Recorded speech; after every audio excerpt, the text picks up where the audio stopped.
চলো, প্রথম যে প্রশ্নগুলো রয়েছে এখানে আমার শেখানোর জায়গা খুব কমই রয়েছে, কারণ এখানে বেশ কিছু ফিক্স প্রিপোজিশন বা অ্যাপ্রোপ্রিয়েট প্রিপোজিশনের উপর কোশ্চেন রয়েছে।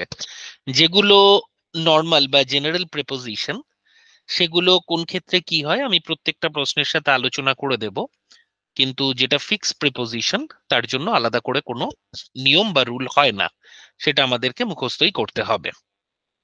এনিওয়ে, তো প্রথম যে প্রশ্নটা তোমরা দেখতে পাচ্ছ এখানে বলছে I am little সাসপিসাস dash is true intention. সবার প্রথম হচ্ছে সাসপিসাস বলতে কি বোঝায়? সন্দিগ্ধ। বাংলা করলে দাঁড়াবে সন্দিগ্ধ, অর্থাৎ আমি তার ওই ব্যাপারটায়, তার ইন্টেনশনের ব্যাপারে সম্পূর্ণ নিশ্চিত নই এবং আমার কিছু সন্দেহ রয়েছে এবং আমার কিছু ঔৎসুক্যও রয়েছে, আমি জানতে ইচ্ছুক এই ব্যাপারগুলো সম্পর্কে। তো ঔৎসুক্যও বলতে পারো, কিছুটা সন্দিগ্ধও বলতে পারো, দুটো মিলিয়ে আমরা সাসপিসাস শব্দটা পাবো। আচ্ছা, এবার সাসপিসাস শব্দটার সঙ্গে আমরা কি ব্যবহার করব? অন ব্যবহার করব, অ্যাবাউট করব, অফ করব, নাকি টু করব? Anyone, you have the permission to switch on the mic. Sir suspicious off মনে হচ্ছে। একজন বলছে অফ, বাকিরা? Sir on. একজন বলছে অন, আরেকজন স্যার অফ মনে হচ্ছে। অফ মনে হচ্ছে। Of is the correct answer. সাসপিসাসের সাথে একটা আলাদা খাতা করো বা ওই খাতাতেই একটু লিখে নিতে পারো সাসপিসাস অফ, অর্থাৎ কোনো বিষয় সম্পর্কে তুমি ঔৎসুক্য বা সন্দিগ্ধই প্রকাশ করলে সাসপিসাস এর সাথে আমরা অফ ব্যবহার করব। চলে আসি পরের question. He is proud of his proficiency dash Sanskrit. On হতে পারে, অ্যাট হতে পারে, ইন হতে পারে, অথবা ফর হতে পারে। তো প্রফিসিয়েন্টের সাথে কি বসে?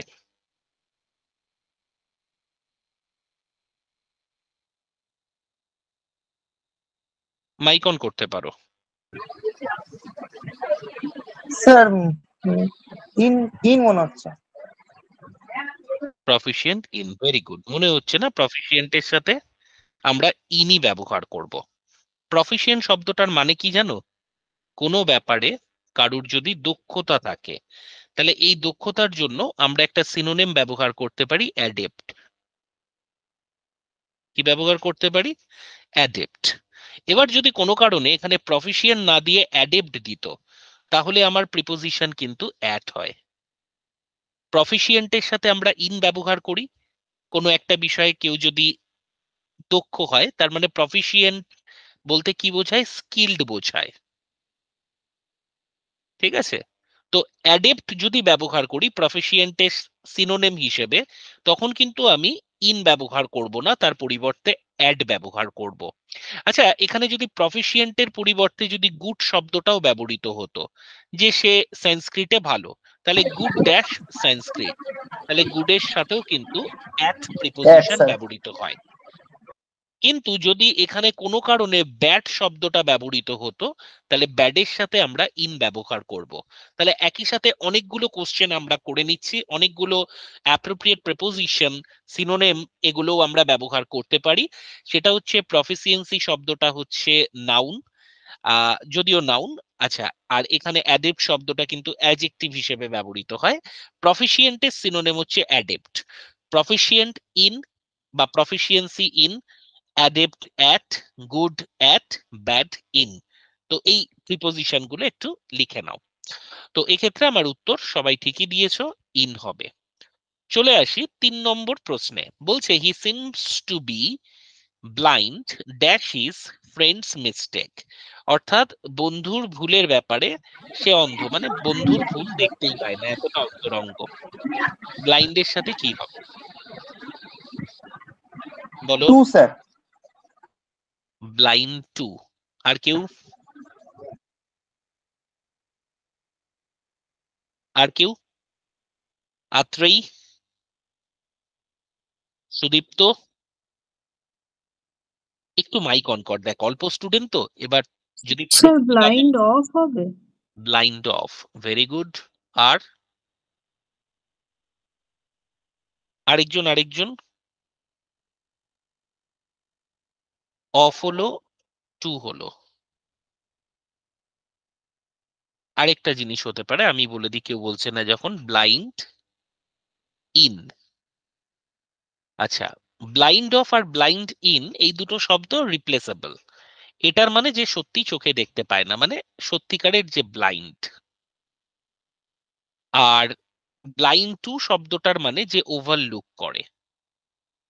কি করে? ওভারলুক মানে দেখেও না দেখা। তো কেউ যদি সত্যিকারের অন্ধ, অর্থাৎ চোখের মনি নেই বা চোখের দৃষ্টি নেই, সত্যিকারের অন্ধ হয়ে গেছে, তো তার জন্য আমরা ব্লাইন্ড অফও ব্যবহার করতে পারি, ব্লাইন্ড ইনও ব্যবহার করতে পারি। আর কেউ যদি কোনো কিছুকে ওভারলুক করে, ওভারলুকের একটা সিনোনিম শিখিয়ে দিই, কন্ডোন, CONDONE, তাহলে আমাদের কিন্তু ভোক্যাবও সাথে সাথে হচ্ছে। ওভারলুক মানে কি? এড়িয়ে যাওয়া। এটার একটা সিনোনিম হতে পারে কন্ডোন।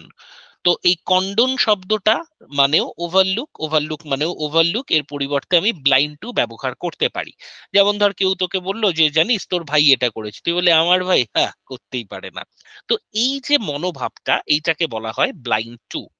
ব্লাইন্ড অফ অথবা ব্লাইন্ড ইন এই দুটো শব্দ যে সত্যিকারের চোখে দেখতে পায় না তার জন্য ব্যবহৃত, এবং এই দুটো শব্দকে একটাকে আরেকটার জায়গায় ব্যবহার করা যায়। যদিও কিছু কিছু বই সাজেস্ট করছে কেউ যদি এক চোখে অন্ধ হয় তাহলে আমরা প্রেফার করব ব্লাইন্ড ইন, এবং কেউ যদি সত্যি দু চোখে অন্ধ হয় সেক্ষেত্রে ব্যবহার করব ব্লাইন্ড অফ।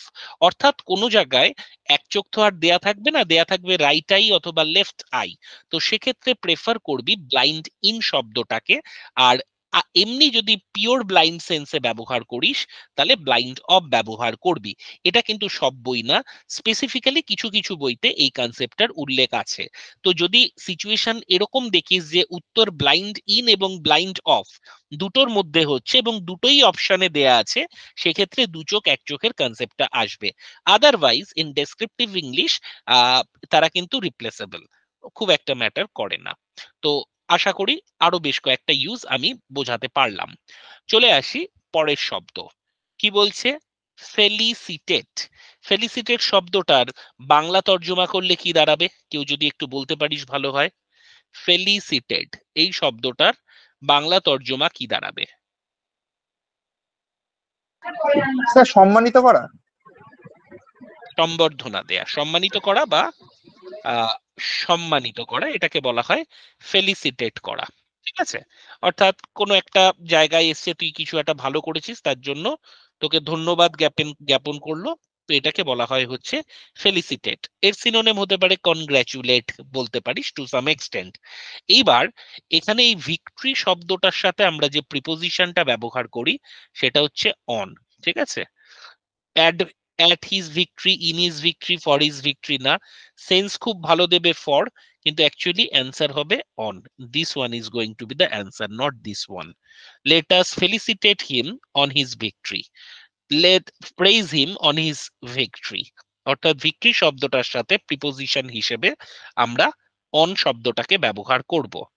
পরের শব্দ রয়েছে অ্যাপ্রেইজড। আমাকে কেউ বলতে পারবি অ্যাপ্রেইজ শব্দটার মানে কি?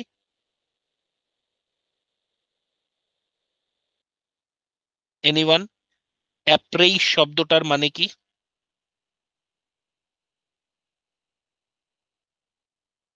প্রশংসিত করার টাইপের কিছু কি? না। স্যার কোনো কিছুর পরিচয় দেওয়া। কোনো কিছুর পরিচয় দেয়া না, কোনো কিছুর মূল্য নির্ধারণ করা। APPRIAC, এটার মানে হচ্ছে অ্যাসেস দ্য ভ্যালু। ঠিক আছে? Assess the value or quantity of something. আচ্ছা, একই সাথে আরেকটা ভোকাবুলারিও করিয়ে দিই একই রকমের। অ্যাপ্রাইজ, শুধুমাত্র একটা পি কম আছে। বলতে পারবি এটার মানে কি?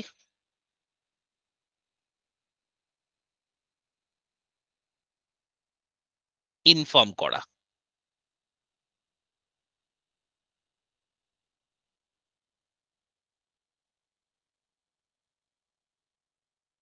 এটার মানে কি? ইনফর্ম করা। এনিওয়ে, তো এই অ্যাপ্রাইজড এর সাথে আমরা কি করব? অফ ব্যবহার করব, অ্যাবাউট করব, ফর করব নাকি টু করব? লিখে রাখো অ্যাপ্রেইজড এর সাথে ব্যবহৃত হয় তোমার অফ। অফ। ঠিক আছে, তাহলে আমরা বেশ কিছু নতুন নতুন জিনিস শিখলাম। তার মধ্যে প্রফিসিয়েন্সি সিনোনিম হিসেবে অ্যাডেপ্ট, তার সাথে যায় অ্যাট, গুড হলে অ্যাট, ব্যাড হলে in. Blind to, blind of, blind in, এগুলোর পার্থক্য শিখলাম। ব্লাইন্ড ইন আমরা সাধারণত এক চোখ হলে ব্যবহার করব, ভিক্টরির আগে অন ব্যবহৃত হয়। চলে আসি ওয়ান ওয়ার্ড সাবস্টিটিউশন। বলছে a herd or flock of animals being driven in a body. চারখানা অপশন আছে, crowd, cluster, throng, drove, any wild guess. If you know, you know. Otherwise, you can guess it. Sir এই জায়গাটা ওই animals being driven in a body, ওই জায়গাটা একটু বুঝিয়ে দেবেন, মানে বাংলাটা কি? আচ্ছা, আমি উত্তর সমিতি বলে দিই। সবার প্রথম দেখো, এখানে হার্ড অথবা ফ্লক এই দুটো শব্দ রয়েছে, এই দুটোই হচ্ছে কালেকটিভ নাউন। আচ্ছা, কালেকটিভ নাউন কাকে বলে একটু বোঝার চেষ্টা করি। দেখবে কমন নাউনের একটা গ্রুপ আছে, কমন নাউন তার যে গ্রুপ বা গ্রুপ নেম তাকে বলা হয় collective noun. Group name of common noun. যেমন ধরো একজনের নাম হচ্ছে দীপজ্যোতি, আরেকজনের নাম হচ্ছে সুখেন্দু, আরেকজনের নাম হচ্ছে রিয়া, আরেকজনের নাম হচ্ছে পূজা। তাহলে এগুলো সব প্রপার নাউন। এই প্রপার নাউনগুলো একত্রিত হয়ে তৈরি হলো কমন নাউন। যেমন বয় একটা কমন নাউন, গার্ল একটা কমন নাউন। এই যে গার্ল বা বয়, এদের গ্রুপকে কি বলা হবে? মেয়েদের গ্রুপকে বলা হয় বেভি, বেভি অফ গার্লস। ছেলেরা হতভাগ্য, ছেলেদের আলাদা করে কোনো নাম নেই। ছেলেদের ক্ষেত্রে গ্রুপের নাম গ্রুপ অফ বয়েজই আমরা বলবো, গ্রুপ অফ বয়েজ। তাহলে এই যে boys, this one is common noun and this one is collective noun. যেমন স্টুডেন্ট, স্টুডেন্ট হচ্ছে কমন নাউন। এই স্টুডেন্টের গ্রুপের নাম হচ্ছে ক্লাস। তাহলে আমরা বলতে পারি ক্লাস অফ স্টুডেন্ট, এই ক্লাসটা হচ্ছে কালেকটিভ নাউন। তো দেখবি এই যে শিপ রয়েছে বা অ্যানিমেলস রয়েছে, এর যে গ্রুপ তাকে হার্ড অথবা ফ্লক এটাই বলা হয়। যেমন আমরা হার্ড অফ শিপ বলি, কোন শিপ? ভেড়া, SHEEP। আর যেটা SHIP শিপ মানে জাহাজ, এর গ্রুপকে কি বলা হয় জানিস? মানে একসাথে অনেক জাহাজ, তার যে দলবদ্ধভাবে সেই দলটার নাম কি? Dash of ship. জাহাজ, অনেকগুলো জাহাজ, তার দলবদ্ধভাবে নাম কি হবে? এনিওয়ান?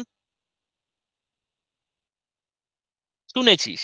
পরীক্ষায় কি পাইরে বিপদ দেয়? পাইরেট না, ওটা না, তো না। সেটা হচ্ছে পাইরেট, হচ্ছে দস্যুদের বলা হয়। ঠিক আছে, হুম। আচ্ছা। এটা শিপের যে গ্রুপ তার নাম হচ্ছে ফ্লিট। ফ্লোট ঠিক স্যার, আছে, ও হ্যাঁ হ্যাঁ হ্যাঁ হ্যাঁ।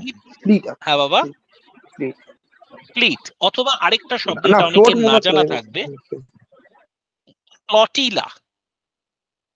দুটোই ঠিক, ফ্লিট অফ শিপও হয়, ফ্লটিলা অফ শিপও হয়।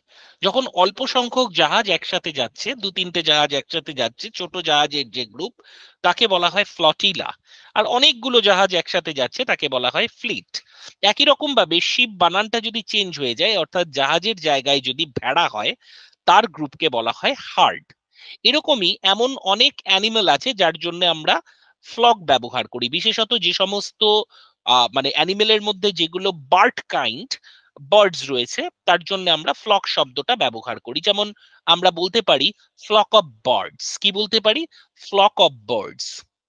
দেখে নাও, ফ্লক অফ বার্ডস। আচ্ছা, বার্ডস এর জন্য শুধু যে ফ্লকই ব্যবহৃত হবে তা নয়, ফ্লাইট শব্দটাও ব্যবহার করি, ফ্লাইট অফ বার্ডস।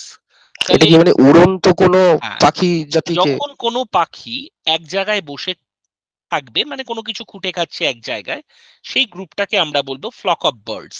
যখন তারা মুভিং বা আকাশে উড়ন্ত অবস্থায় থাকবে, তো সেই যে বার্ডের গ্রুপ তাকে বলা হয় ফ্লাইট অফ বার্ডস। তো সেদিক থেকে আমার অ্যানিমেলের গ্রুপকে বলা উচিত ছিল হার্ড অফ অ্যানিমেলস বা ফ্লক অফ অ্যানিমেলসও বলতে পারতাম, কিন্তু এই ড্রিভেন শব্দটা এসছে ড্রাইভ থেকে। কিসের থেকে বাবা? ড্রাইভ থেকে। ড্রাইভ বলতে বোঝাচ্ছে যাকে নিয়ে যাওয়া হচ্ছে, যারা মুভ করছে। তো যে সমস্ত অ্যানিমেল মুভ করছে সেই গ্রুপটাকে বলা হয় ড্রোভ। কি বলা হয়? ড্রোভ। অনেকগুলো পশু একসাথে থাকছে, তাকে আমরা হার্ড বা ফ্লক বলতে পারি। ডিফারেন্ট পশুর জন্য ডিফারেন্ট কালেকটিভ নাউন হবে। কিন্তু যখন তারা মুভিং অবস্থায় থাকবে, মনে কর একটা রাখাল বালক অনেকগুলো ভেড়া চড়াতে নিয়ে যাচ্ছে, কিছু গরু চড়াতে নিয়ে যাচ্ছে, তার মানে গরুগুলো কেমন অবস্থায় থাকছে? চড়ছে, মানে হাঁটছে, মুভ করছে। তো এই ধরনের গ্রুপকে বলা হয় ড্রোভ। কি বলা হয়? যখনই ড্রিভেন থাকবে তখন তাকে বলা হবে হুম। ড্রোভ। আচ্ছা, ক্রাউড শব্দটা পুরোটা হিউম্যান বিং এর সাথে রিলেটেড। অনেকজন মানুষ ভিড় করলে তাকে বলা হয় ক্রাউড। যখন এই ক্রাউডের মধ্যে তুই অ্যাজিটেশন যুক্ত করবি, অ্যাজিটেশন মানে কি? উত্তেজনা, তাকে আমরা বলবো মব। কি বলবো? মব। অর্থাৎ দেখবি যখন একটা মব শব্দ আছে লিঞ্চিং। মব লিঞ্চিং, ঠিক আছে, একটা শব্দই আছে মব লিঞ্চিং। কিংবা দেখবি যখন ধর বলা হয় যে উত্তেজিত জনতা বাস ভাঙচুর করলো, তো সেক্ষেত্রে আমরা মব ব্যবহার করব। আমরা অনেকে অ্যাজিটেটেড মব করি, কিন্তু শুধু মব লিখলেই হয়ে যায়, কারণ যখনই আমি মব বলছি it means they R agitated. আচ্ছা, এখানে আরেকটা শব্দ আছে খুব ভালো, সেটা হচ্ছে থ্রং। থ্রং শব্দটা জাস্ট ক্রাউডেরই একটু আপার ভার্সন। গিজগিজে ভিড়, এটার জন্য আমরা থ্রং, মানে যে ভিড় দিয়ে পাশ কেটে বেড়াতে খুব সমস্যা হয়। যখন ধর একই সাথে 1 নম্বর আর 2 নম্বর প্ল্যাটফর্মে শিয়ালদায় গাড়ি ঢুকছে এবং তোর 2 নম্বরের ট্রেন, তো সেইখানে তুই যখন মুভ করতে পারছিস না, তো সেইটাকে বলা হবে থ্রং, মানে যেটা ভিড়টা প্রচন্ড বেশি, গিদগিদে বা ঠিক ঠিক